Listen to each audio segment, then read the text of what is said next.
समस्तजनकल्याणे निरतं करुणामयं नमामि चिन्मयं देवं सद्गुरुं ब्रह्मविद्वरम् मनोजवं मारुततुल्यवेगं जितेन्द्रियं बुद्धिमतां वरिष्ठं वातात्मजं वानरयूथमुख्यं श्रीरामदूतं शरणं प्रपद्ये श्रीरामदूतं शरणं प्रपद्ये। हरि ओम। Okay, so today we had done till दोहा, ओह हिंदी में सॉरी, हम लोगों ने दोहा 156 तक करा था। हाँ, और वहां तक है नील महीधर शिखर सम देख विशाल बराहो चपर चले ओ है सुटुके नृप हाँ के न होए निबाहो। तो वो जल्दी जल्दी राजा उसके वाराह के पीछे पीछे गए, क्योंकि वाराह जो है वो बहुत बड़ा और भाग रहा था तेजी से। ओके, अब इसके आगे हम लोग पढ़ते हैं। आवत देखी अधिक रव बाजी चले उबराह मरुत गति भाजी तुरत कीन नृप सर संधाना महि मिल गय बिलोकत बाना तकी तकी तीर महीस चलावा कर छल सुअर शरीर बचावा प्रगटत दुरत जाय मृग भागा रिस बस भूप चले संग लागा गयउ दूर घन गहन बराहु जहाँ नाहिन गज बाज निबाहु अति अकेल बन विपुल कलेसु तदपि न मृग मग तजय नरेसु कोल बिलो की भूप बड़ धीरा भागी पैठ गिर गुहा गंभीरा अगम देखे नृप अति पछताई फिरेउ महाबन परेउ भुलाई खेद खिन्न क्षुधित त्रसित राजा बाज समेत खोजत व्याकुल सरित सर जल बिनु भयउ अचेत सियावर राम जय जय राम मेरे प्रभु राम जय जय राम। ओके ना, आवत देख अधिक रव बाजे। तो जो है जो सुअर था, ये जो वाराह था, इसने जब घोड़े को आते हुए देखा कि ये बहुत तेजी से आ रहा है, तो वो भी उतनी ही तेज हो गया। चल्यो बराह मरुत गते, मतलब भाजी। मरुत मीन्स हवा, तो हवा की तेजी से वो भागा। तुरत कीन नृप सर संधाना, तो राजा ने तीर निकाल निकाल के और उसको मारे। मही मिल गयो बिलोकत बाना, तो वो भी बड़ा चतुर था वाराह, क्योंकि मैंने आपको बताया कि ये काल नेमी राक्षस था और राक्षस राजा को छल करने के लिए वहां पर आया था। तो ये बिल्कुल जमीन में मिल जाता था तो तीर उसके ऊपर से निकल जाता था। प्रगटत दुरत जाए मृग, नहीं सॉरी, तकी तकी तीर महीस चलावा कर छल सुअर शरीर बचावा। तो सुअर जो था वो बार बार अपना शरीर बचा लेता था, इधर से उधर वो चला जाता था। प्रगटत दुरत जाए मृग भागा रिस बस भूप चले संग लागा। और होता क्या है देखिए, मृग तो जा ही रहा था, प्रगटत दुरत यानी कभी छुप जाता था, प्रगट हो जाता था, कभी छुप जाता था। तो प्रगटत दुरत जाए मृग भागा। देखिए मृग जो है उसका अर्थ संस्कृत में पशु भी होता है। तो जब आप मृगया कहते हैं शिकार को, तो मृगया का मतलब ये नहीं कि आप सिर्फ हिरन मारने जा रहे हैं। मृग मीन्स पशु, और कोई भी पशु का आप जो शिकार करने जाते हैं तो उसको मृगया कहते हैं।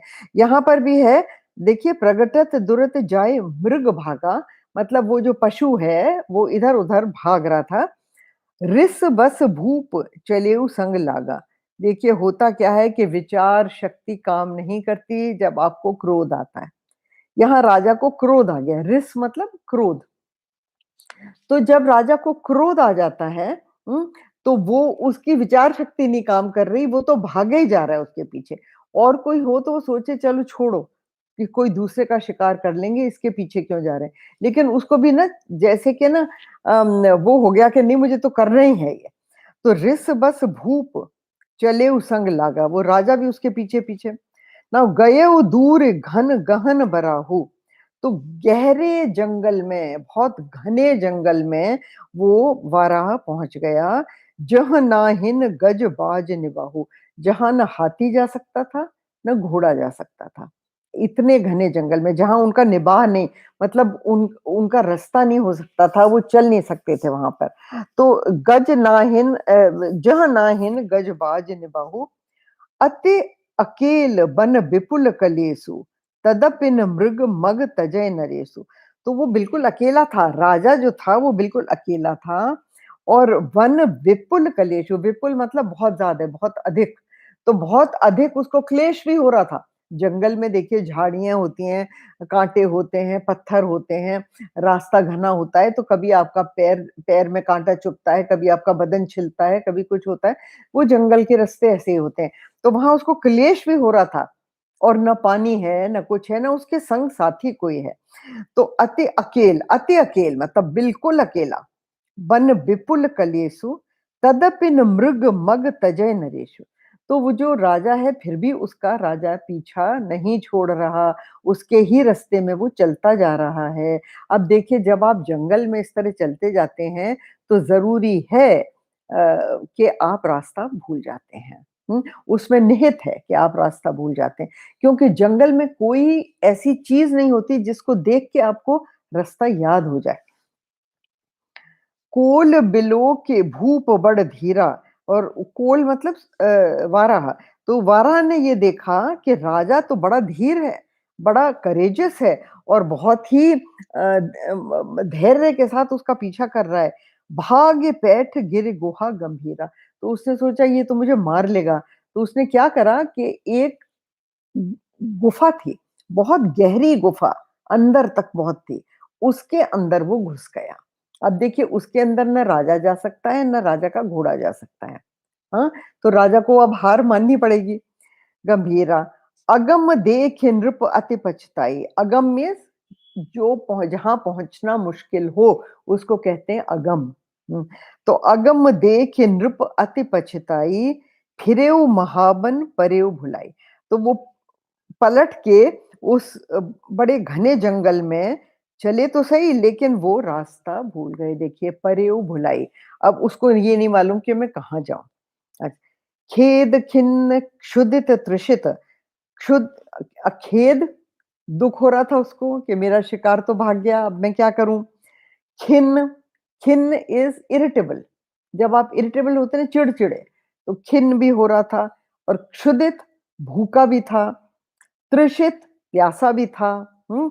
और राजा बाज समेत, तो राजा और उसका घोड़ा भी थक गया था, उसको भी भूख और प्यास लग रही थी, राजा को भी भूख और प्यास लग रही थी, और दोनों थक के चूर हो गए थे।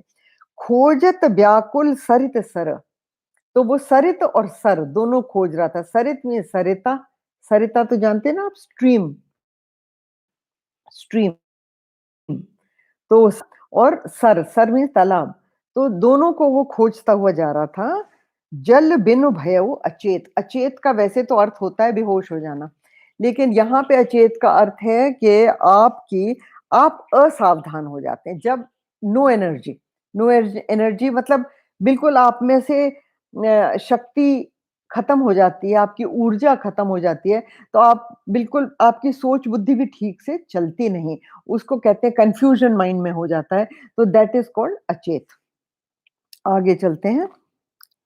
फिरत बिपिन आश्रम एक देखा, तहाँ बस नृपति कपट मुनि बेशा, जासु देस नृपलीन छड़ाई, समर सेन तज गय पराई, समय प्रताप भानु कर जानी, आपन अति असमय अनुमानी, गयउ न गृह मन बहुत गलानी, मिलान राज ही नृप अभिमानी, रिस उर मारि रंक जिमि राजा, विपिन बसई तापस के साजा, तासु समीप गवन नृप कीन्हा, यह प्रताप रवि तेहि तब चीन्हा।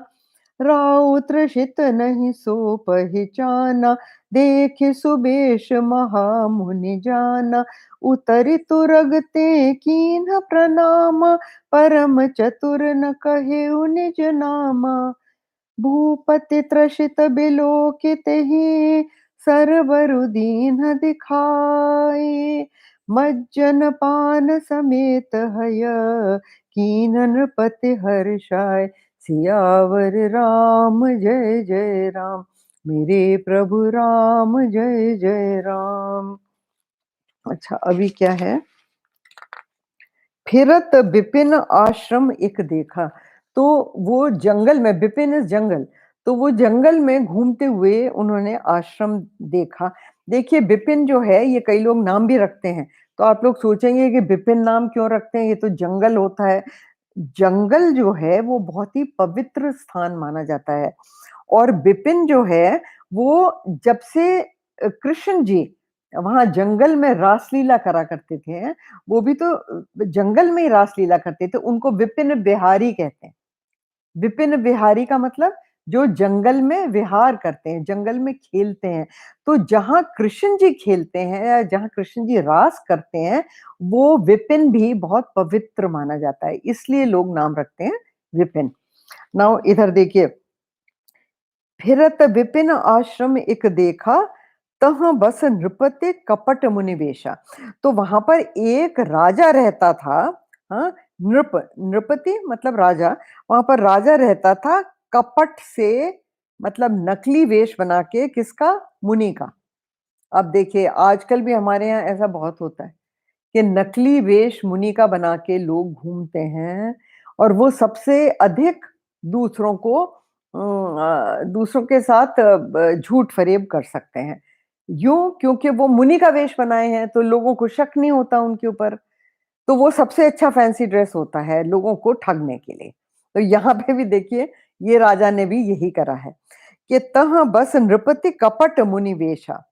अच्छा, तासु देश नृपलीन छड़ाई, समर सेन तज गयो पराई। देखिए, ये कौन सा राजा था? जिसका के अपने ये जो प्रताप भानु राजा है, इसने उसको लड़ाई में हराया था और हरा के उसका देश छीन लिया था। हाँ, लेकिन जासु देश नृपलीन छड़ाई, तो अपने प्रताप भानु राजा ने उसका देश छीन लिया था। और समर सेन तज गयो पराई, तो ये राजा जो है ये भाग गया था। अब लड़ाई, समर इज लड़ाई, तो समर से भाग गया, सेना को छोड़ के भाग गया। और लड़ाई से, तो ये तो बहुत ही अपयश की बात है ना, कि सेना को भी छोड़ दिया राजा ने, वो भी सेना को भी छोड़ दिया और अपने लड़ाई भी छोड़ दी और पीठ दिखा के भाग गया। तो ये वही राजा था। समय प्रताप भानु कर जानी, तो वो क्यों भागा? क्योंकि उसने सोचा कि प्रताप भानु का तो बहुत अच्छा समय है और मेरा आपन अति असमय अनुमानी। उसने अपना बुरा समय सोचा, असमय बुरा समय। तो ये देखिए, समय प्रताप भानु कर जानी, आपन अति असमय अनुमानी, कि जब बुरा समय आता है तो फिर अपयश आप को हो या कुछ हो, आप अपनी जान बचाते हैं, भागते हैं। गए उन गृह मन बहुत गलाने। अच्छा, अपने घर भी नहीं गया वो लौट के, मतलब राजमहल में भी नहीं गया लौट के। क्यों? क्योंकि वहां क्या शक्ल दिखाएगा, किसको मुंह दिखाएगा? कि लड़ाई में से जो आदमी भाग के जाता है, जिसको इंग्लिश में डिजर्टर कहते हैं, तो वो तो कहीं का भी नहीं रहता, क्योंकि कोई उसकी इज्जत नहीं करता। सब लोग थू थू करते हैं, सब लोग उसका अपयश गाते हैं, तो वो अपने घर भी नहीं गया। मिला न राजय नृप अभिमानी, और अभिमान उसको इतना था कि जाके उसने सरेंडर भी नहीं किया। मतलब जाके इस अभी अगर जो प्रताप भानु की शरण में आ जाता, तो प्रताप भानु उसे कर लेके और उसे माफ कर देता, राज का राज्य लौटा देता, जैसे उसने औरों का करा। लेकिन ये क्योंकि प्रताप भानु के पास ही नहीं आया, न माफी मांगने आया, न प्रताप भानु को सरेंडर करने आया, उसकी शरण में नहीं आया, भाग गया, तो प्रताप भानु ने उसका राज्य भी अपने में मिला लिया था। रिस उर मारे रंक जिम राजा। हम्म। तो देखिए अब यहाँ पर देखिए ये क्या है। रिस उर मारे रंक जिम राजा। रंक जिम राजा, ये था तो राजा और बना हुआ था रंक। रंक मतलब भिखारी। रंक मतलब भिखारी। तो ये भिखारी भिखारी इसलिए क्योंकि जो सन्यासी होते हैं वो भिक्षा मांग के ही अन्न खाते हैं, राइट। तो उन वो कमाते नहीं है कुछ भी, तो भिक्षा मांग के अन्न खाते हैं या गुरु दक्षिणा में उन्हें जो मिलता है उससे वो लोग खाते हैं, ठीक है ना। तो इसलिए यहाँ पे भिखारी लिखा है। तो रंक से वो राजा था, वो रंक बना हुआ घूम रहा था। एंड रिस उर मारे, तो वो अपनी रिस रिस मीन्स गुस्सा, अपना जो क्रोध था उसको मार के, उसको दबा के अपने मन में यहाँ आके बैठ गया था। क्योंकि अगर वो गुस्से को एक्सप्रेस करता तो लड़ाई लड़ता ना वो, लेकिन वो उसने करा नहीं। तो अपने गुस्से को दबा दबा लिया उसने अपनी जान बचाने की खातिर। तो अपने गुस्से को दबा के और आके यहाँ पर आके बैठ गया था। यह प्रताप रवि तेह तब चीन्हा। तो उसने प्रताप भानु को पहचान लिया, उसने एकदम चीन्हा में चिन्ह, चिन्ह से चीन्हा। तो उसने प्रताप भानु को एकदम पहचान लिया, कह रही ये तो वही राजा है जिसने मुझे हराया था। अब आप देखिए ऐसा कहते हैं कि कुछ चीजों को चाहे छोटी भी हों तो उनको कभी छोड़ना नहीं चाहिए, उनको खत्म कर देना चाहिए। जैसे कि दुश्मन, आप लड़ाई में किसी को हराते हैं तो उसको फिर अगर आप छोड़ देते हैं तो उसके मन में तो क्रोध है, उसके मन में बदले की भावना है। तो वो कभी ना कभी जब ताकतवर होगा तो वो आपसे बदला लेगा। तो ऐसा लिखा है शास्त्रों में कि 6 चीज़ों को कभी भी छोटा करके मत गिनिए। उनको छोटे भी हों तो उनको समाप्त कर देना चाहिए। कौन-सी? देखिए, रिपु, रिपु मीन्स दुश्मन, ठीक है? ऋण, ऋण भी छोटा होता है, आपको लगता है ये तो ज़रा-सा है, इसमें रहने दो, कुछ नहीं होता। वो धीरे-धीरे उसमें ब्याज लग-लग के वो कहाँ से कहाँ पहुँच जाता है और अच्छे-अच्छे लोग ऋण के बोझ से दब के और बर्बाद हो जाते हैं। वो भी देखा है आपने, हुँ? तो रिपु, ऋण, राजा। राजा भी अगर आप ये सोचते हैं अरे ये तो निर्बल है, इसको मैंने हरा दिया, ये मेरा क्या कर लेगा? लेकिन नहीं, वो कभी ना कभी सेना इकट्ठी करके और ताकतवर बन के वो आके आपको मारने के लिए तैयार हो जाता है। अच्छा, पाप, पाप को भी कभी छोटा मत मानिए। ये मत सोचिए कि ये तो छोटी-सी चीज़ है, मैंने कर दी तो क्या हुआ? ना, क्योंकि होता क्या है कि जब आप एक छोटा-सा पाप करते हैं, वो आपकी आदत में शामिल हो जाता है और वो धीरे-धीरे करके बढ़ता है। वही चीज़ को आप दोहराते रहते हैं और फिर उसके बाद जाके वो बड़ा बन जाए। देखिए एक एक चोर था, तो वो बहुत बड़ा चोर था, तो उसको मृत्यु दंड दिया जज ने। जब उसको मृत्यु दंड मिला तो जज ने पूछा कि तुम्हारी कोई आखिरी इच्छा है तो बताओ तुम क्या चाहते हो? वो पूछा जाता है शायद। तो उसने कहा कि मेरी आदि आखिरी इच्छा ये है कि मैं अपनी माँ से मिलना चाहता हूँ। उन्होंने कहा हाँ बिल्कुल। तो उनकी माँ मिलने आई। तो जब उसकी माँ मिलने आई तो उसने अपनी माँ को खूब ज़ोर से चाँटा मारा। तो लोगों को बड़ा ताज्जुब हुआ कि ये क्या हो रहा है? तो चोरी करके कुछ लाया था, हुँ? तो जब वो चोरी करके लाया था, तो उस वक़्त उसकी माँ ने उसको बड़ा प्यार करा कि चलो बेटा तू ले आया कुछ न कुछ कहीं से, अब कुछ हम पका लेंगे। धीरे-धीरे वो रोज़ लाने लग गया चोरी करके, क्योंकि उसकी माँ तारीफ़ करती थी उसकी, उसको प्यार करती थी। तो कहीं न कहीं से कुछ न कुछ गलत उठा के लेके आ जाता था और उसकी माँ उसको बड़ा प्यार से दुलारती थी। तो उसको देखिए थी तो छोटी-सी चीज़, उसी से धीरे-धीरे उसने चोरी करना सीखा, उसी से धीरे-धीरे उसको चोरी की आदत पड़ गई और बड़ी आदत पड़ गई यहाँ तक कि उसने इतनी बड़ी चोरी करी कि उसने किसी की हत्या करके चोरी करी, तो फिर अब उसको मृत्यु दंड मिल रहा है और वो अपनी माँ से कह रहा है कि अगर तुमने मुझे उसी समय रोक दिया होता, उसी समय तुमने मेरे पाप को नष्ट किया होता, तो मैं आज पापी नहीं बनता। ठीक है ना? तो पाप, पाप को भी छोटा करके कभी नहीं जानना। अगर इतना सा भी कुछ छोटा करा है, आप उसका प्रायश्चित करिए, अपने आप को दंड दीजिए और उसको समाप्त कीजिए। गुरुदेव तो यहाँ तक कहा करते थे कि अगर आप छोटी-सी भी कोई गलत चीज़ करते हैं, तो आप दूसरे दिन खाना मत खाइए, कुछ मत खाइए। That is one way to punish the mind. हाँ, वो अपने मन को दंड देने का तरीका है। तो अगली बार जब आप करने जाएँगे, तो एकदम से क्या होगा, आपका मन कहेगा नहीं भैया हमें तो खाना खाना है कल, तो अभी बाबा इस तरह की चीज़ मत करो, छोटी-सी भी चीज़ है मत करो। तो वो पाप पाप अच्छा पावक पावक अग्नि, है ना? अग्नि भी अगर छोटी-सी भी हो, तो उसको बुझा देना चाहिए, एकदम वहीं पे। अगर आपने उसको छोड़ दिया सोच के कि ये तो छोटी-सी है, वो कब भयंकर रूप ले लेगी आप नहीं जानते। और छठी चीज़ है सर्प, अहि। अहि मीन्स सर्प। तो सर्प भी बच्चा भी हो साँप का, उसको छोड़ना नहीं चाहिए। उसको आप छोटा मत समझना, वो कभी भी आपको डस सकता है, बड़ा हो सकता है और डस भी सकता है, छोटा सर्प भी डस सकता है। तो कभी भी सर्प को भी छोटा मत मानिए। तो ये चीज़ें देखिए रिपु, रिपु मीन्स दुश्मन, हाँ, रिपु, राजा, ऋण, पाप, पावक और सर्प। ये 6 चीज़ें जो हैं, इनको छोटा कभी मत मानिए। अच्छा, कब ये बड़ी हो जाएँ आपको पता भी नहीं चलेगा। तो ये भी इसने इस राजा को छोड़ दिया था ना, प्रताप भानु ने इसको इसके पीछे नहीं लगा, इसको खोजने की कोशिश नहीं करी, ये बच गया। तो अब देखिए ये क्या करता है, कितना ये नुकसान कर सकता है आप देखना। राव तृषित नहीं सो पहचाना।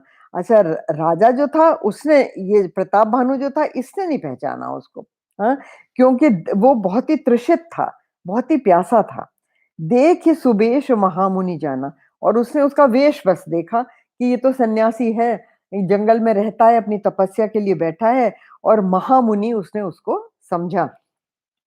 उत्तरे तुरगते कीन प्रणामा। देखिए ये हमारा एक कल्चर है कि जब आप प्रणाम करते हैं किसी बड़े को, हाँ, देखिए कहाँ-कहाँ किसी गुरु को प्रणाम करते हैं, किसी देवता को प्रणाम करते हैं, मंदिर में प्रणाम करते हैं, संत को प्रणाम करते हैं या तीर्थ स्थान में प्रणाम कर रहे हैं।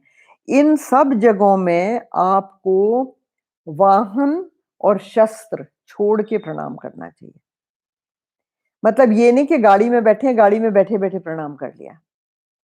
ठीक है ना? हाँ, तो आप उतर के गाड़ी से और फिर मंदिर में कई मैं कई बार देखती हूँ, शाम को मंदिर में कई बार चली जाती हूँ, तो मैं देखती हूँ वहाँ से लोग ऑफ़िस से आते हैं शाम को, तो मंदिर के सामने गाड़ी रोक लेते हैं और गाड़ी में ही बैठे-बैठे प्रणाम करके और आगे चले जाते हैं और सोचते हैं हमारी ड्यूटी हो गई, हमने कर लिया प्रणाम। ऐसा प्रणाम ठीक नहीं होता। आप उतरिए वाहन से और शस्त्र बिना शस्त्र के, अगर आपके पास कोई शस्त्र है तो शस्त्र को अलग रखिए और फिर आप प्रणाम करिए, ठीक है ना? और पादुका उतार के तब आप प्रणाम करिए। तो ये सारी चीज़ें गुरु को, संत, सन्यासी, देव, मंदिर, हाँ, और तीर्थ स्थान, इन सब जगह में ये अपने यहाँ होता है। This is part of a सभ्यता, हमारे यहाँ की सभ्यता में शामिल है। तो यहाँ पे भी देखिए उत्तरे तुरगते कीन्ह प्रणाम, ठीक है ना? ये जो राजा था ना जो कि नकली राजा यहाँ नकली साधु बन के बैठा था, इसका नाम समरसेन था। ऐसा कुछ-कुछ जगह लिखा हुआ है, अपने रामचरितमानस में नाम नहीं दिया है, लेकिन वहाँ पे कई जगह पे इसका नाम आता है समरसेन। तो उतरि तुरग, घोड़े से उतर के उसने कीन्ह प्रणामा, परम चतुर न कह्यो निज नामा। लेकिन देखिए राजा भी चतुर है, सारे राजा जो हैं, क्षत्रिय जो हैं, उनको नीति सिखाई जाती है बचपन से। हाउ टू रूल, शासन कैसे किया जाता है और राजा को क्या करना चाहिए और क्या उसको नहीं करना चाहिए, क्या राजा के लिए निषेध है। तो यहाँ पे क्योंकि वो चतुर बहुत था, उसने अपना नाम नहीं बताया। ये नीति में शामिल होता है कि जब आप किसी अनजाने व्यक्ति से कहीं मिलते हैं, तो ये नहीं कि सबसे पहले जाके अपना नाम बता दें। वो कौन है, क्या है, वो आपका नुकसान कर सकता है, भला कर सकता है, क्या है, आप पहले पता तो करो। उसके बाद आप अपना परिचय दीजिए। तो यहाँ पर परम चतुर न कह्यो निज नामा, भूपति त्रिषित बिलोकित हे सरबरु दीन दिखाए।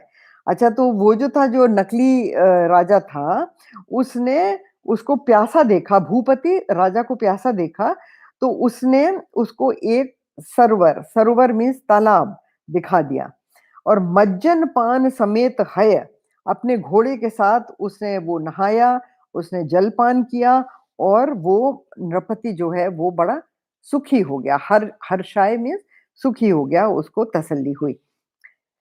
अच्छा, देन गए आश्रम, गए गए श्रम सकल सुखी नृप भयउ, निज आश्रम तापस ले गयउ, आसन दीन अस्तर विजानी, पुनि तापस बोलेउ मृदुबानी, को तुम कस बन फिर हो अकेले, सुंदर जुवा जीव पर हेले, चक्रवर्ती के लक्षण तोरे, देखत दया लागे अति मोरे, नाम प्रताप भानु अवनीसा, तासु सचिव मैं सुनहु मुनीसा, फिरत अहेरे परिउ भुलाई, बड़े भाग देखें पद आए, हम कहाँ दुर्लभ दरस तुम्हारा, जानत हूँ कछु भल होनिहारा, कह मुनि तात भयउ अंधियारा, जो जन सत्तर नगर तुम्हारा,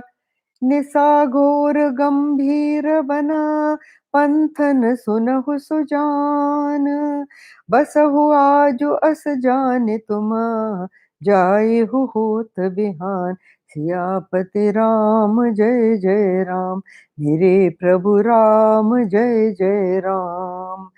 तुलसी जासि तुलसी जसि भवतव्यता, तैसी मिलई सहाय, आपुन आवै ताहि पहीं, ताहि तहाँ ले जाय, सियापति राम जय जय राम, मेरे प्रभु राम जय जय राम। अच्छा, गे श्रम सकल सुखी नृप भयउ, तो उसका सारा श्रम दूर हो गया और राजा सुखी हो गया। निज आश्रम तापस ले गए, तो वो जो तपस्वी था वो उसको अपने आश्रम में ले गया। आसन दीन अस्त रवि जानी, तो उसने कहा कि भाई अंधेरा हो गया है, रवि मीन्स सूर्यास्त हो गया है, तो आप आसन पर बैठिए। पुण्य तापस बोले मृदुवानी, अभी देखिए ये राजा तो बड़ा कपटी था, जो कि तपस्वी बन के बैठा था वो बड़ा कपटी था, लेकिन कपट में अब ये देखिए एक्टिंग उसकी, हाँ, उसका बनाव देखिए कि वो बड़ी, उसके मन में तो बहुत ही क्रूर विचार आ रहे हैं प्रताप भानु के लिए, लेकिन मृदुवाणी से बोलता है। देखिए रामचरितमानस में ही कहीं पे लिखा है कि दुश्मन का तो झुकना भी दुखदाई होता है। अगर दुश्मन झुक रहा है और वो मधुर बात कर रहा है, तो भी आप शक करिए कि ऐसा ये क्यों कर रहा है। तो ये बहुत सोचने की बात है, ध्यान में रखने की बात है कि कोई भी दुष्ट जब झुकता है, तो वो सोचना चाहिए, जैसे सर्प का झुकना, रामचरितमानस में उपमाएं दी हुई हैं, जैसे सर्प जब जब डसने वाला होता है ना, तो पहले झुकता है फिर डसता है। वो अंकुश, वो जो अंकुश होता है छोटा वाला, वो भी जब झुकता है तो हाथी के चुभता है और हाथी को तकलीफ होती है। तो अंकुश, सर्प, हाँ? और जितने भी जानवर जो अटैक करते हैं जैसे शेर इत्यादि, वो जब अटैक करने जब जंप लेते हैं तो पहले झुकते हैं और फिर उसके बाद जंप लेते हैं। तो वो घोड़ा जब आगे को दौड़ने से तो वो पहले पीछे जाता है फिर आगे को जाता है, हाँ? तो वो दैट इज ऑल्सो इंग्लिश में कहते हैं रेयरिंग टू गो। तो वो जो चीज है, ये वही बात है कि वो देखिए मृदु मृदु वचन बोल रहा है वो। पुण्य तापस बोले मृदुवानी, तो एक्टिंग तो उसको पूरी करनी है। को तुम कस बन फिरो अकेले, अब देखिए उसी से पूछता है कि तुम कौन हो और जंगल में अकेले कैसे घूम रहे हो। सुंदर जुवा जीव पर हेले, और तुम सुंदर भी हो, युवा भी हो, हाँ, और तुम अपनी जीव की परवाह नहीं करे। पर हेले मीन्स तुम परवाह नहीं कर रहे अपनी, किसकी, अपनी जान की। क्योंकि जंगल में तो इट्स अ डेंजरस प्लेस, भयंकर जगह है, हाँ? और वहाँ कुछ भी हो सकता है, कोई भी जंगली जानवर आपको खा सकता है, सर्प डस सकता है, कुछ भी हो सकता है। तो सुंदर जुवा जीव पर हेले, चक्रवर्ती के लक्षण तोरे। देखिए, चक्रवर्ती जो है अ, उसके फिजिकल लक्षण देख के बताया जा सकता था। जो कि ज्ञानी लोग होते थे, वो शरीर देख के बताते थे कि इस इंसान के लक्षण क्या हैं। आपने नोटिस करा ना, पिछले प्रसंग में हमने देखा था कि नारद जी जब जाते हैं और नारद जी को वो राजा जो है अपनी कन्या को बुलाते हैं, विश्व मोहिनी को और नारद जी से कहते हैं आप इसके लक्षण बताइए। तो नारद जी कैसे देख के बताते हैं? शक्ल देख के, शरीर को देख के आप लक्षण पहचान सकते हैं, जिसको कि आजकल कहते हैं बॉडी लैंग्वेज। उस पे भी रिसर्च होती है ना साइकोलॉजी में, बॉडी लैंग्वेज। तो बॉडी लैंग्वेज में, हाँ, जैसे आप जब कुछ उल्टी-सीधी बात करने जाते हैं, कोई चीज़ छुपा रहे हैं, तो यू विल बी फिजेटी, अनकंफर्टेबल, है ना? और उ उसी तरह की चीज़ें, तो वो आपके शरीर में जो चिन्ह होते हैं, उनको देख के लक्षण पहचानते हैं। तो वो ये कहता है मुनि कि चक्रवर्ती के लक्षण तोरे। तो आप तो चक्रवर्ती सम्राट जैसे लग रहे हैं। आप तो चक्रवर्ती राजा के लक्षण हैं आपके। तो आप यहाँ वन में अकेले क्या कर रहे हैं? आपके संग तो सेना होनी चाहिए, आपके साथ सचिव होना चाहिए, मंत्री होने चाहिए। देखत दया लाग अति मोरे, और मुझे तो बहुत दया आ रही है आपको देख के।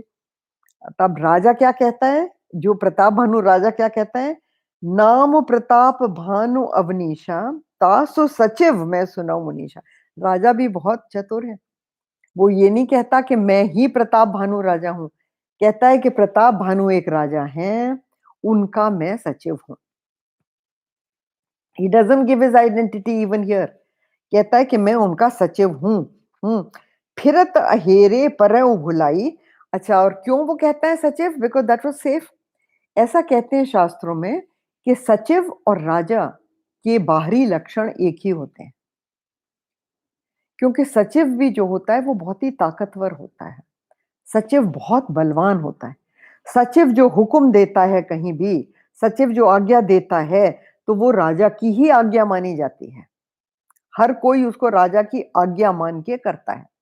अब मान लीजिए प्राइम मिनिस्टर मोदी हैं, उनका प्रिंसिपल सेक्रेटरी अगर किसी भी मिनिस्टर को फ़ोन करके कहता है कि राजा ये चाहते हैं, तो वो फिर प्राइम मिनिस्टर से थोड़ी पूछेगा मिनिस्टर कि आप सचमुच में चाहते हैं? आपका वो तो करेगा, है ना? तो सचिव जो होता है वो भी बहुत ही ज़्यादा ताकतवर होता है, बहुत ही प्रबल होता है, और उसके भी जो शारीरिक लक्षण जो होते हैं, वो चक्रवर्ती राजा के होते हैं। तो इसलिए उसने सेफली ये कहा। उसने कहा कि अगर मैं ये कहूँगा कि मैं प्रताप भानु का सचिव हूँ, तो ये मुझे पहचान नहीं सकता। सोचेगा हाँ, सचिव के भी वही लक्षण हैं। तो फिरत अहेरे परेउ भुलाई। तो वो कहता है कि मैं तो शिकार, अहेरे शिकार। तो कह लेंगे मैं शिकार करता हुआ जंगल में, तो मैं रास्ता भूल गया हूँ। हम कहाँ दुर्लभ दरस तुम्हारा। और प्रताप भानु क्या कहते हैं? राजा क्या कहता है? कहता है हमारे जैसों को आपका दर्शन कहाँ मिले? आप इतने गहन जंगल में रहते हैं, तो हमें आपके दर्शन मिले, ये हमारा बहुत बड़ा भाग्य है। आप तो दुर्लभ हैं। दुर्लभ मीन्स बड़ी मुश्किल से मिलने वाले। दुर्लभ और सुलभ, सुलभ मीन्स जो आसानी से प्राप्त हो, और दुर्लभ जो बहुत मुश्किल से प्राप्त हो। सो आप, आपका तो दर्शन ही दुर्लभ है। जानत हो कछु भल होने हारा। तो क्या कहता है? देखिए, किसी भी महापुरुष के जब दर्शन होते हैं, तो उसको कहते हैं कि आपकी आपके पुण्य जागृत हुए, यानी आपके संग कुछ बहुत अच्छा होने वाला है, अगर आपको किसी संत के दर्शन हो जाते हैं। इसीलिए कहते हैं कि आप संत का प्रवचन सुने या ना सुने, और कुछ नहीं, उनके दर्शन करने ज़रूर जाइए। क्योंकि संत लोग जो होते हैं, उनके चारों तरफ देखिए, आजकल वाईफ़ाई तो सब लोग जानते हैं ना, उसका एक एरिया होता है, जिसमें चार्ज होता है उसका, है ना? इसी तरह संतों का होता है। संत जहाँ बैठते हैं, उनके काफ़ी दूर-दूर तक जो है, कोई पाप का विचार भी नहीं आ सकता। वो स्थान पवित्र हो जाता है, उसके चारों तरफ की जगह पवित्र हो जाती है। तो संतों के दर्शन भी जो हैं, वो महासुखदायी माने जाते हैं। तो यहाँ पर है देखिए, जानत हूँ कछु भल होनिहारा। वो इतने पवित्र होते हैं कि ये कहता है कि मुझे ऐसा लगता है कि मेरे संग कुछ बहुत अच्छा होने जा रहा है। लेकिन ये देखिए, ये जो राजा था क्या नाम है इसका? प्रताप भानु। ये बहुत धार्मिक रिचुअल्स तो सारे करता था, आप पढ़ चुके हैं सारे। लेकिन इसके मन में बहुत धार्मिकता नहीं थी, इसके मन में क्या कहते हैं उसको, एम्बिशन बहुत थी। बहुत ज़्यादा, जितना वो था बहुत बड़ा राजा था, लेकिन उससे भी बड़ा बनना चाहता था। तो प्रलोभन है, ग्रीड है, उसके मन में बहुत ज़्यादा इच्छा है और बड़े बनने की, हाँ। तो ये गुप्त वासना इसके मन में अभी है। तो जब ये कह रहा है कि मैं ये देखता हूँ कि मेरे संग कुछ बहुत ही भला होने वाला है, मतलब आपके दर्शन प्राप्त करके मैं बहुत बड़ा राजा बन सकता हूँ। कह मुनि तात भयउ अंधियारा। अंधियारा वो ये इसलिए कहता है कि देखिए, ये कृष्ण पक्ष का समय था, ऐसा लिखा है और रामायणों में, और अमावस की रात थी। इस रात में तांत्रिक लोग बहुत तरह-तरह के जादू टोने करते हैं, तो ये तो शुभ रात्रि नहीं है। तो वो कहता है, कह मुनि तात भयउ अंधियारा, हाँ, और जोजन 70 नगर तुम्हारा। तो कहते हे तात, ये जो वर्ड तात है, ये भाई के लिए भी यूज होता है, पुत्र के लिए भी यूज होता है, पिता के लिए भी यूज होता है, और बहुत जो आपका भला करने वाला कोई हो उसके लिए यूज होता है। तो आप जनरली, जैसे आप किसी को भी भाई साहब कह देते हैं, किसी को भी आप आंटी अंकल आजकल बोलते रहते हैं लोग, वो ये उसी तरह की बात है। वो कहता है हे तात, अंधेरा हो गया है, और आप योजन 70 नगर तुम्हारा। ये योजन जो है ये उस टाइम का वो है, क्या कहते हैं, अ, नापदंड। तो वो कहता है कि बहुत दूर है आपका घर, योजन 70 नगर तुम्हारा, आपका तो शहर ही बहुत दूर है। तो वो कहते हैं निशा घोर गंभीर वन, तो बहुत गहरी रात्रि है, जंगल बहुत गंभीर, बहुत घना जंगल है, पंथ न सुनहु सुजान, और रास्ता आपको अभी नहीं मिलेगा। देखिए, उसने देश, काल और वस्तु, 3 चीज़ों की कठिनता यहाँ बताई है। देश मतलब गंभीर वन, काल रात्रि, हाँ, निशा घोर, और वस्तु मतलब गंभीर वन, पंथ न सुनो सुजान, ये वस्तु मतलब रास्ता भी नहीं है। आपको आपको जंगल में रास्ता भी नहीं मिलेगा, चाहे आप कितने भी सुजान हो, आप कितने भी ज्ञानी हो, आपको इस वक़्त रास्ता नहीं मिलेगा। बसहु आज अस जान तुम जायो होत बिहान। तो आज रात को आप यहीं विश्राम करें, कल सवेरे आप प्रस्थान करें यहाँ से। ये जो अगला वाला दोहा है, ये बहुत फेमस है, क्योंकि लोग इसको बहुत-बहुत कोट करते हैं, बहुत-बहुत इसको, इसका प्रचलन है। जब भी कोई चीज़ होती है, तो लोग ये दोहा बोलते हैं। तुलसी जसि भवतव्यता तैसी मिलै सहाय, आपुन आवै ताहे पहे ताहे तहाँ ले जाए। वो कहते हैं भवतव्यता मतलब जो होने वाला है, जो प्रारब्ध से निश्चित है, वो जब होने वाला होता है तो वैसी ही हर चीज सहायता करती है। गाँव होती है इसका, तो हर चीज उसी तरफ आपको खींच के ले जाती है। देखिए वो क्या कहते हैं, वो अपने आप पे आ जाती है या आपको उस जगह ले जाती है। मान लीजिए किसी की मौत अमेरिका में लिखी हुई है, हिंदुस्तानी की, वो यहाँ से वहाँ जाएगा भैया, वो अपने आप खींच के उसको वहां बुलाएगी और वहां पर उसकी मृत्यु होगी। आपने कई वो सुने होंगे कि लव अफेयर्स जैसे होते हैं, फिर शादी होती है, किसको कहाँ मिलना है, कैसे मिलना है, किस जगह पे मिलना है, वो आपको वहां ले जाएगा जहां पे आपको वो इंसान मिलेगा जिसके साथ आपका विवाह होने वाला है, और आप उसको पसंद करेंगे और आपका विवाह होगा। कितने किस्से होते हैं, हाँ? अमेरिका से कोई लड़का यहाँ आया, यहाँ से कोई लड़का अमेरिका गया, और जहाँ शादी होनी है अमेरिका में, इंडिया में, वो इंसान वहां उसको मिल जाता है। होता है या नहीं? तो ये एक एग्जांपल दे रही हूं मैं, ऐसी बहुत चीजें होती हैं। इवन डेथ आपने सुना होगा कई बार कि प्लेन में जिसकी सीट थी वो उतर गया प्लेन से, और वो सीट किसी कोई और भागा-भागा आया, कहना भैया ये सीट मुझे दे दो, मुझे ज़रूरी जाना है। उसको वो सीट मिल गई और उस प्लेन का क्रैश हो गया और जितने लोग प्लेन में थे वो मर गए। तो जिसको बचना था वो बच गया और जिसका समय आ गया था वो मर गया। तो ऐसी चीज़ें बहुत होती हैं। तो ये जो है देखिए, तुलसी जैसे भवितव्यता, तैसी मिलै सहाय। आपुन आवै ताहि पहीं, ताहि तहाँ ले जाए। या तो वो खुद आपके पास आ जाती है संभावना, और या आपको लेके वहाँ पर चली जाती है जिस जगह वो आपके साथ होने वाली है चीज़। अच्छा, आगे चलते हैं। भले ही नाथ आय सुधरि सीसा, बाँधे तुरग तरु बैठ महिषा। नृप बहु भाँति प्रसन्न से उताही, चरण बंदे निज भाग्य सराही। पुनि बोलेउ मृदु गिरा सुहाई, जाने पिता प्रभु करउँ ढिठाई।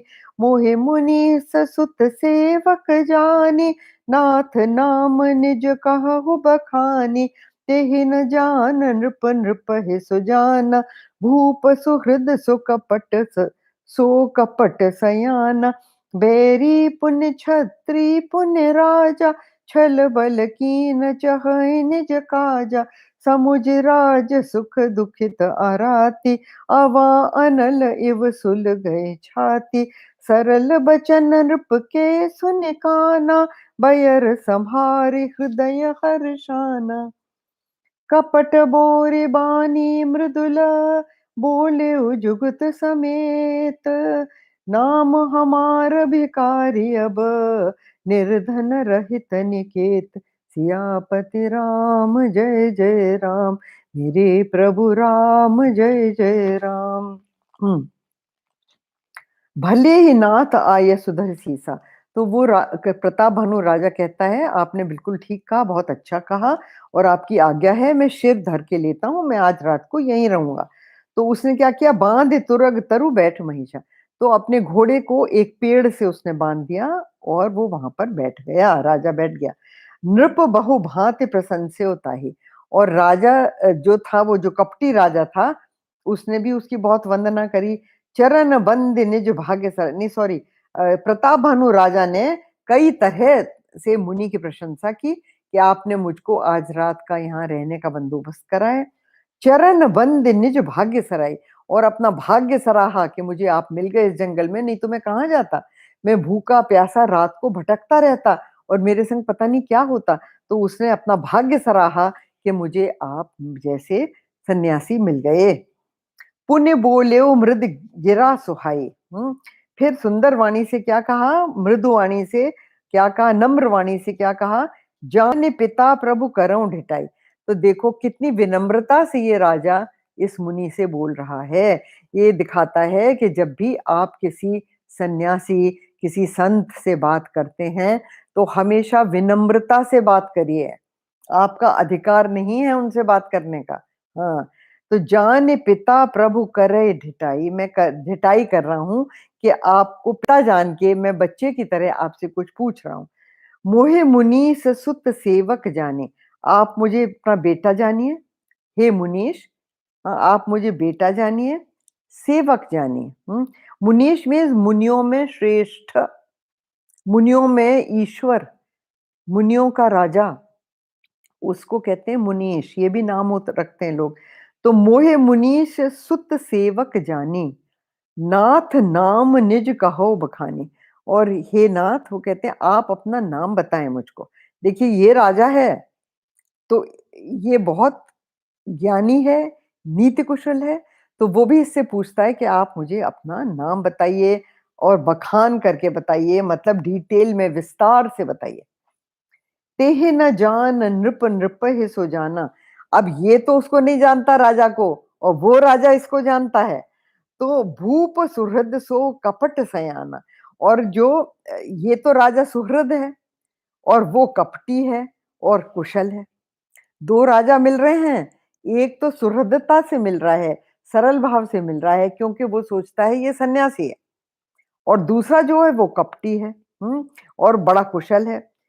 अच्छा, बैरी पुण्य छत्री पुण्य राजा, ये देखिए तीन चीजें गिना दी और तीनों चीजें भयंकर हैं। बैरी मीन्स दुश्मन, क्षत्रिय क्षत्रिय जो हैं, वो भी क्षत्रियों से भी बचने की ज़रूरत होती है। क्षत्रिय को अगर आप गुस्सा कर दें, क्षत्रिय को अगर आप इंसल्ट कर दें, तो वो ज़रूर बदले की भावना से आपको नीचा दिखाने की आपसे लड़ने आएगा। तो क्षत्रिय भी उनका क्रोध असाध्य होता है, क्षत्रियों का। तो देखिए, एक तो बैरी है वो, दूसरा क्षत्रिय है और तीसरा राजा। साधारण क्षत्रिय भी नहीं है, जिसके ऊपर छत्र है वो है वो। तो राजा राजा का भी जो क्रोध है वो भयंकर होता है। तो राजा को भी नाखुश करना, क्षत्रिय से दुश्मनी मोल लेना और दुश्मन को तो दुश्मन बनाना। और यहाँ ये जो है, इसमें तो ये तीनों गुण हैं भैया, क्षत्रिय भी है, दुश्मन भी है और राजा भी है। तो छल बल कीन चाहे निज काजा, तो वो तो छल से और बल से दोनों चीजें इस्तेमाल करेगा। छल कैसे? उसी ने काल नेमी राक्षस को भेजा था। उसने जब घोड़े की पदचाप सुनी दूर से, तो उसने काल नेमी को, राक्षस को सुअर बना के भेजा था कि इसको इधर ले आओ मेरे आश्रम के पास। तो वो आया था। वो तो छल और बल से देखिए क्या क्या करेगा वो। कीन चाहे निज काजा, तो कीन चाहे निज काजा, अपना काम वो छल और बल से करेगा। समुझ राज सुख दुखित आराती, और ये जो आराती, आराती मीन्स दुश्मन, तो ये जो दुश्मन है, ये अपना राज सुख याद करके बहुत दुखी है, बहुत ज्यादा दुखी है कि देखो मैं तो राजा था, मैं यहाँ जंगल में पड़ा हुआ हूँ और जंगल के दुख भोग रहा हूँ। अवा अनल इव सुलगे छाती, अवा होता है जिसमें के वो लोहा तपाते हैं, तो वो उसको चलाते हैं ना, क्या कहते हैं, धोखनी को, जिससे कि हवा निकलती है और वो लाल बिल्कुल तप जाता है। उसको कहते हैं अवा, जो लाल बिल्कुल आग से लाल हो जाता है। तो अवा अनल, अनल इज आग, इव सुलगे छाती, तो उसकी छाती में तो आग थी। किसकी? प्रतिरोध की आग थी। उसको रिवेंज लेना था, उसको बदला लेना था, उसकी आग उसके मन में जल रही थी। सरल बचन नृप के सुने काना, और उसने सुना कि देखो ये तो राजा अब बिल्कुल मेरे काबू में आ गया है, कितनी सरलता से बातें कर रहा है मुझसे, मुझको पिता कह रहा है, और सेवक बना हुआ है मेरा यहाँ पर। तो बैर संहारे हृदय हर्षाना, तो अपने बैर, संभारी मीन्स याद करना, तो अपने बैर को, अपनी दुश्मनी को याद करके वो मन में मनी मन बड़ा खुश हुआ। और क्या? कपट बोर बानी मृदुल, हाँ, कपट बोर बानी मृदुल। अब बोले जुगुति समेत, युक्ति जुगुति युक्ति, युक्ति समेत मतलब स्ट्रेटजी, युक्ति स्ट्रेटजी, कि वो अपनी चाल चलता है। क्या? कपट की, कपट में बोर के बड़ी सुंदर मीठी वाणी बोलता है। देखिए, कोई अगर मीठी वाणी भी बोलता है और पहले आपका दुश्मन रह चुका है वो इंसान, तो आप सचेत रहिए, संभल के रहिए, क्योंकि दुश्मन अगर मीठी वाणी बोल रहा है तो उसका कुछ ना कुछ पर्पस होता है। तो आप थोड़ा सा, "आम हमार भिखारी अब निर्धन रहित निकेत", देखिए वो क्या जवाब देता है। हम्म, वो जवाब देता है, हमारा नाम भिखारी है। देखिए, he doesn't tell his name. जैसे भानु प्रताप ने भी अपना नाम नहीं बताया, ये भी अपना नाम नहीं बताता। ये कहता है, ये राजा है ना, वो तो है नहीं, तो कहता है नाम हमार भिखारी अब निर्धन रहित निकेत, मैं निर्धन हूं और बिना घर का, निकेत मीन्स जिसके घर ना हो। तो नाथ हमार बिकार, अच्छा बीच में अब लगा हुआ है, आपने देखा, तीन शब्द इधर हैं और तीन शब्द इधर हैं और बीच में अब लगा हुआ है। तो अब जो है, ये दीप देहरी अलंकार माना जाता है हिंदी रचना में, कि इसका मतलब है, इसका मतलब इधर के शब्दों में भी लगता है और इधर के शब्दों में भी लगता है। जैसे कि आप दीपक को अगर आप अपनी देहरी पे रख दें, तो रोशनी बाहर भी होगी और अंदर भी होगी, है ना? दीपक को अगर आप चौखट में रख देते हैं तो रोशनी बाहर भी जाती है और कमरे के अंदर भी आती है। इसलिए इस अलंकार को दीप देहरी अलंकार कहते हैं। मतलब इधर भी मतलब है इसका, इधर भी मतलब है। और मतलब क्या है? नाम हमार भिखारी अब, अगर आप इतना लेते हैं, तो इसका मतलब कि अब हमारा नाम भिखारी है। एक तो अर्थ ये हुआ। दूसरा अर्थ, अगर आप अब को आखिरी के 3 शब्दों में लगा देते हैं, तो क्या होता है? अब निर्धन रहित निकेत। मतलब पहले मैं राजा था, लेकिन अब क्या हूँ? निर्धन हूँ और बिना घर का हूँ। तो ये अब शब्द जो है, ये इधर भी लगता है, इधर भी लगता है, दोनों का अर्थ 2-2 अर्थ इसके होते हैं और दोनों अर्थ छुपे हुए हैं। तो प्रताप भानु राजा जो है, उसको अर्थ समझ में नहीं आते और इसका कपट भी समझ में नहीं आता। वो यही सोचता है कि ये सन्यासी ये कह रहे हैं कि मैं तो निर्धन हूँ और मेरे घर भी नहीं है और मैं भिखारी हूँ। चलिए यहाँ हम समाप्त करते हैं और अगली बार हम यहीं से फिर शुरू करेंगे। ॐ पूर्णमदः पूर्णमिदं पूर्णात् पूर्णमुदच्यते पूर्णस्य पूर्णमादाय पूर्णमेवावशिष्यते। ॐ शान्ति शान्ति शान्तिः। हरि ओम श्री गुरुभ्यो नमः। हरि ओम।